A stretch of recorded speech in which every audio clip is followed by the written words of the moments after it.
Kita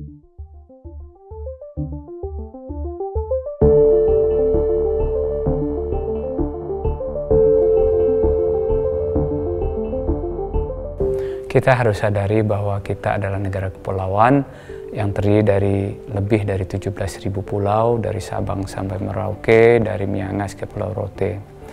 Seharusnya pengembangan energi, kebutuhan energi kita melihat kepada apa yang dinamakan dengan local wisdom atau apa yang disebut dengan kebutuhan energi yang mengikuti ketersediaan energi di wilayah tersebut.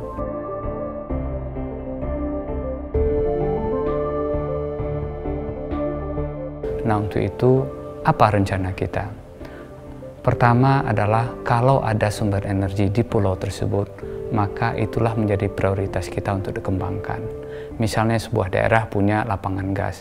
Lapangan gas di situ kita convert menjadi atau kita jadikan energi listrik. Kalau di situ ada batu bara, maka batu bara itu yang langsung kita jadikan energi listrik. Begitu juga kita punya geothermal, ya, panas bumi. Kalau ada panas bumi di sana, maka jadikan energi listriknya di sana. Nah, potensi-potensi daerah yang memungkinkan untuk memenuhi kebutuhan kita, itulah yang kita prioritaskan pertama kali. Bukan, kalau menurut hemat saya, ya, energi di daerah lain yang berlimpah, misalnya ada batu bara yang berlimpah di Kalimantan, maka di Kalimantan ini kita coba jadikan energi listrik di Papua. Mungkin ini cost-nya akan besar. Alangkah indahnya kita gali potensi yang ada di Papua. Kalau di Papua ada gas, syukur-syukur juga ada batu bara, maka itu yang lebih dahulu kita kembangkan. Kalau di Papua ada air, sumber air, maka air inilah yang pertama kali kita coba kembangkan untuk menjadi energi listrik.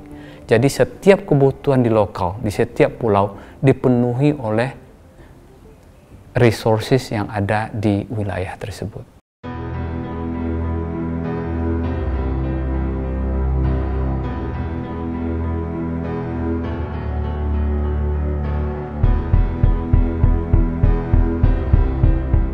Setelah kita merdeka 73 tahun, beberapa tahun belakangan masih nggak kita mendengar bahwa harga BBM di Papua Rp50.000 per liter. Harga BBM di ujung sana di Maluku, ya, Rp30.000 atau Rp20.000 per liter. Kita masih mendengarnya. Bagaimana dengan pemerintahan sekarang? Alhamdulillah kita berhasil mewujudkan 105 titik untuk dari tahun lalu sampai tahun sekarang yang harga BBM-nya itu satu harga. Kita mengusahakan seluruh Indonesia nantinya, ya, semua BBM apa yang dirasakan oleh saudara kita yang di Sumatera, Jawa, Kalimantan juga mampu dirasakan oleh saudara kita yang di Papua yang selama ini membeli BBM dengan harga mahal. Ini dari sisi BBM. Bagaimana dengan kelistrikan? Di Papua sana masih punya kita 2.500 desa yang tidak berlistrik sama sekali dan belum terjangkau oleh PLN.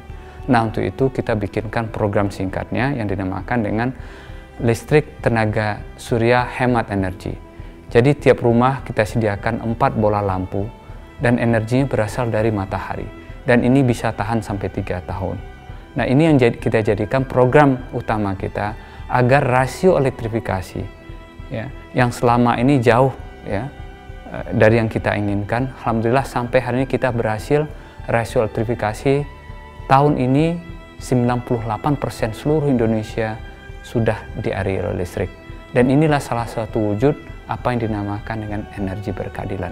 Adil buat masyarakat yang ada di pulau-pulau yang sudah maju, juga adil bagi masyarakat yang di pulau-pulau terluar yang selama ini belum menikmati listrik dan BBM yang sama seperti kita di Pulau Jawa.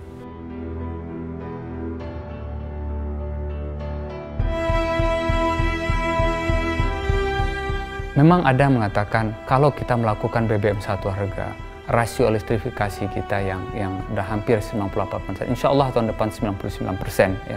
Ada biayanya, ada. Tapi lihat, pendapatan kita, pendapatan negara bukan pajak. Tahun ini, tahun lalu misalnya, Dari sektor ESDM hanya dari mineral dan batu bara dan migas kita 130 triliun. Pendapatan PNBP, penerimaan negara bukan pajak, tahun lalu 260 triliun rupiah. 50% ada di sektor ESDM. 130 triliun tahun lalu. Alhamdulillah target kita tahun ini sampai Desember ini nanti 240 triliun rupiah. Pendapatan negara bukan pajak berasal dari sektor ESDM. Kalau kita punya pendapatan, kemudian diberikan subsidi kepada yang tidak mampu, boleh nggak? Saya rasa boleh. Ini wujud yang dinamakan dengan berkeadilan. Berapa yang kita subsidikan kepada masyarakat? 150 triliun kira-kira untuk tahun ini. Kita masih punya saving, kelebihan dari pendapatan kurang dari subsidi 90 triliun rupiah. Kalau dikatakan energi berkeadilan itu mahal dengan adanya BBM satu harga, adanya rasio elektrifikasi, ada yang program LTSHE.